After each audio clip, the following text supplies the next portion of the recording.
The Admiral in numbers, David Robinson's career through net wins. David Robinson spent 14 seasons as a San Antonio Spur and never played a single game for another NBA franchise. He retired with 2 championships, an MVP, a Defensive Player of the Year, and reputation as one of the 5 or 6 greatest centers in basketball history. The net wins database covers his entire career, and the numbers don't just confirm the reputation, they add texture to how his career actually unfolded across 3 very different phases. Thanks for reading NetWins. Subscribe for free to receive new posts and support my work at netwins.substack.com. The career at a glance. 166.4 regular season net wins, 15.6 playoff net wins, 182 combined. 11.9 per season, a peak of 18.5 in the 94-95 season. Robinson entered the league at 24, older than most rookies due to his Naval Academy commitment and 2 years of service, and immediately produced at a level that made the weight irrelevant. In his first season, 89-90, he generated 12.7 net wins on a San Antonio team that won 47 games.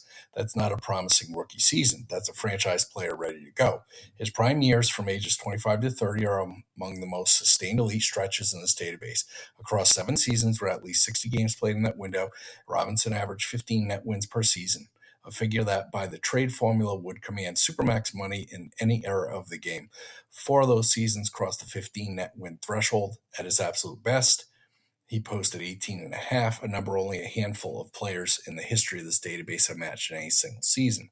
The MVP award came in 94-95, and the net wins number confirms it was deserved.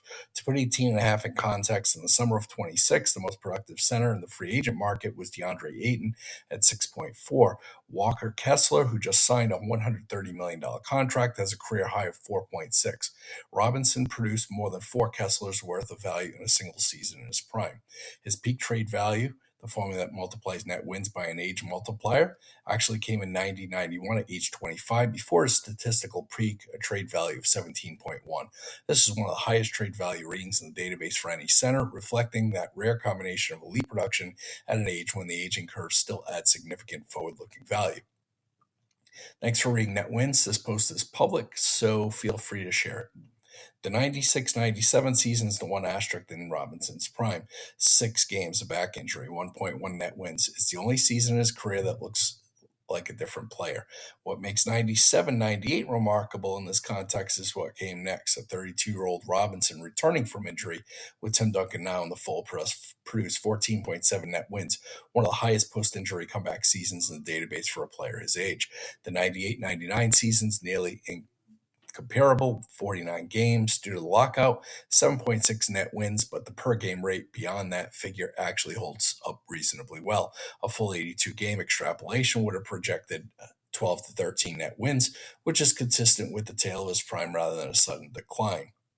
In his third phase, the Twin Towers phase, the most analytically interesting period of his career is the last 4 seasons, with Tim Duncan fully established as the team centerpiece.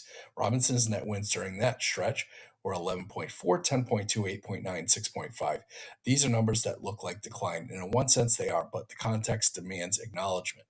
By 99-2000, Robinson was 34 years old. An 11.4 season at age 34 is not a player fading. It's a player defying the aging curve substantially.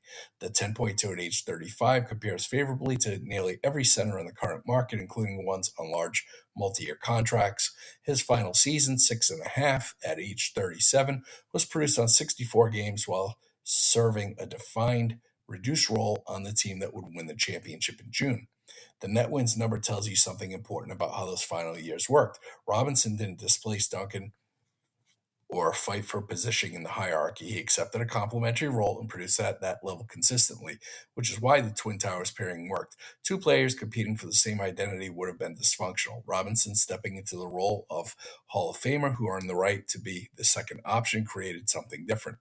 He retired after the 2002-2003 championship with 182 combined net wins. His playoff number reflects a player who contributed meaningfully in postseason basketball across 14 years, including the 1999 and 2003 championship runs, without being the primary postseason option for much of his career.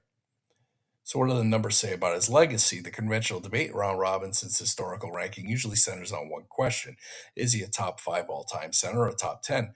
The net wins database can't answer that directly. The formula's inputs change in meaning across eras due to pace, scoring environment, team construction, but it can contextualize what Robinson did within the framework that this newsletter uses to evaluate every other player. His 11.9 career net wins average placed him in a category shared by very few. His 4 seasons of 15 plus net wins represent a sustained elite peak that most Hall of Fame players never reach even once.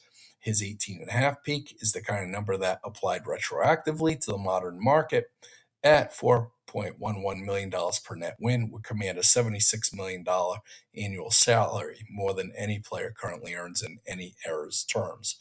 The durability record is notable too. He played 82 games and 5 of his 14 seasons and missed significant time only once due to injury.